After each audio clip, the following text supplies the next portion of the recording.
शर्मिला अभिनव पर भड़क उठी। उसकी आंखें लाल हो चुकी थी और जुबान से मानो अंगारे छूट रहे थे। तुमसे जब कोई पूछता नहीं है तो बेमतलब अपनी राय क्यों झाड़ते हो? हाँ, डाइनिंग टेबल पर साथ बैठा रहे हैं वो कम है क्या? जब तुम्हारी बातें भी सुने, अपने आप को समझते क्या हो तुम? शर्मिला को शांत करने के लिए राजीव बीच में आया। शर्मिला, नहीं राजीव, आज इस अनपढ़ अनाथ को सिखाना ही पड़ेगा कि कहाँ बोलना है और कहाँ चुप रहना है। शर्मिला के मुंह से अपनी इतनी बेइज्जती सुनकर अभिनव ने गुस्से से हाथों में पकड़ी चम्मच मोड़ डाली थी। राजीव ने यह नोटिस किया और वो समझ गया कि अब अभिनव जरूर ही गुस्से से फटने वाला था। अभिनव के कहने पर जब अनन्या ने हरदेव का ऑफर ठुकरा दिया था तो शर्मिला उससे बहुत गुस्सा हो गई थी। उसने अभिनव को बहुत कुछ सुनाना शुरू कर दिया था, जिससे अभिनव ने भी गुस्से में आकर अपने हाथों में पकड़ी चम्मच मोड़ डाली थी। चुप हो जाओ! अभिनव शर्मिला पर चिल्ला पड़ा, जिससे अनन्या और राजीव भी शॉक्ड हो गए। शर्मिला का गुस्सा और भी ज्यादा भभक गया था, लेकिन इससे पहले कि वो कुछ बोल पाती, अभिनव ने ही बीच में बोल दिया। हस्बैंड हूं मैं इसका, पूरा हक है मुझे हर जगह बोलने का। आप कोई नहीं होती हो मुझे बताने वाली कि कहाँ बोलना है और कहाँ नहीं। शर्मिला बुरी तरह से चौंक गई थी।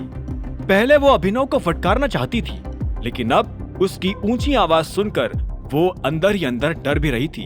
अनन्या और राजीव के भी यही हाल थे और वो अभिनव को फिलहाल कुछ बोलने की हिम्मत नहीं कर पा रहे थे। कुछ सेकंड्स के सन्नाटे के बाद शर्मिला से रहा नहीं गया और वो अनन्या की ओर देखकर ऊंची आवाज में बोल पड़ी, तुमने ही परवाह की होगी इसकी, इसीलिए अब सिर पर चढ़ रहा है। जरा खुद सोच कर देखो ना, इस फटीचर का कहना सुनोगे अब तुम?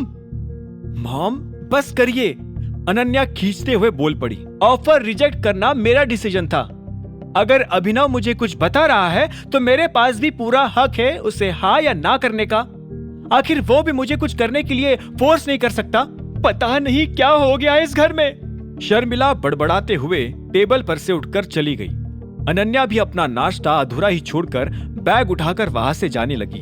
अभिनव तुरंत ही उठकर उसके पीछे पीछे जाने लगा और जब वो गाड़ी में बैठने ही वाली थी, उसने उसे रोक लिया और कहा, रुको, मुझे तुमसे कुछ कहना है। मुझे नहीं सुनना अभिनव, मुझे अब तुम्हारे मुंह से एक भी बात नहीं सुननी। अनन्या ने उसकी ओर रूखी नजर से देखते हुए कहा, और ये मत सोचना कि तुम अब जो भी कहोगे मैं उससे मान लूंगी। आज का डिसीजन भी मैंने इसीलिए लिया क्योंकि मुझे वही ठीक लग रहा था।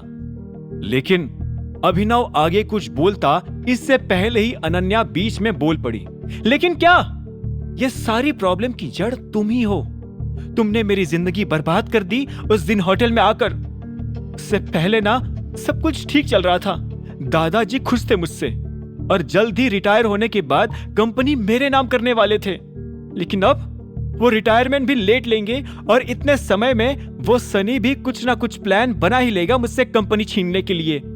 पता है क्या अभिनव, तुम इंसान नहीं, कोई चलती फिरती बदकिस्मती हो, बैड लक, समझे? चित्रा और चिराग जैसे इंसानों के साथ रहोगे ना दिन भर तो वैसे ही नेगेटिव ख्याल आते रहेंगे। मैं कोई बैड लक नहीं लाया हूं, तुम्हारे दिमाग का फितूर है ये सब, समझी? अभिनव भी गुस्से में अपनी भड़ास निकाल ही रहा था कि अनन्या के आंसू टपकना शुरू हो गए। Shut up Abhinav, go to hell, छोड़ दो मुझे और मेरी जिंदगी को और कभी वापस मत आओ प्लीज। रोकर और चीखते हुए अनन्या गाड़ी में बैठ गई और पूरी स्पीड में वहां से निकल गई। उसके कहे हुए शब्द अभी भी अभिनव के कानों में गूंज रहे थे। वो उसी वक्त अनन्या को बता देना चाहता था कि वो टाइगर है, लेकिन अभी उसका वक्त नहीं आया था। उसे अभी भी छिपकर ही रहना था और गरीब बनकर रोज अपनी बीवी और उसके परिवार से गालियां सुननी थी। उसको फिलहाल अकरम और ग्रुप के बाकी सीनियर्स पर भरोसा रखते हुए ही आगे बढ़ना था, सिवाय एक के, जो था मोंटी। अभिनव को अभी भी लगता था कि मोंटी उसके पिता संजय गढ़वाल की मौत के बारे में कुछ ना कुछ जानता था। हालांकि ये बात कंफर्म नहीं थी और अभिनव इसी का पता भी लगाना चाहता था। उसके सामने फिलहाल कई सारे राज थे सुलझाने के लिए, लेकिन फिलहाल अंडरग्राउंड रहने में ही उसकी भलाई थी। अपनी गाड़ी लेकर अभिनव भी इमेजिंग सिक्योरिटीज के ऑफिस पहुंच चुका था। दिन भर काम करके वो रात को ऑफिस से निकलने के लिए अपनी चेयर पर से उठा ही था कि तभी उसके कैबिन का दरवाजा किसी ने खटखटाया। कम इन, मायरा अपने हाथों में एक फाइल लेकर अंदर चली आई। आगे की कहानी जानने के लिए देखें अगला एपिसोड सिर्फ पॉकेट एफएम के यूट्यूब चैनल पर, और द रिटर्न ऑफ टाइगर के सारे एपिसोड्स को सुनने के लिए डिस्क्रिप्शन में दी लिंक से डाउनलोड करें पॉकेट एफएम ऐप।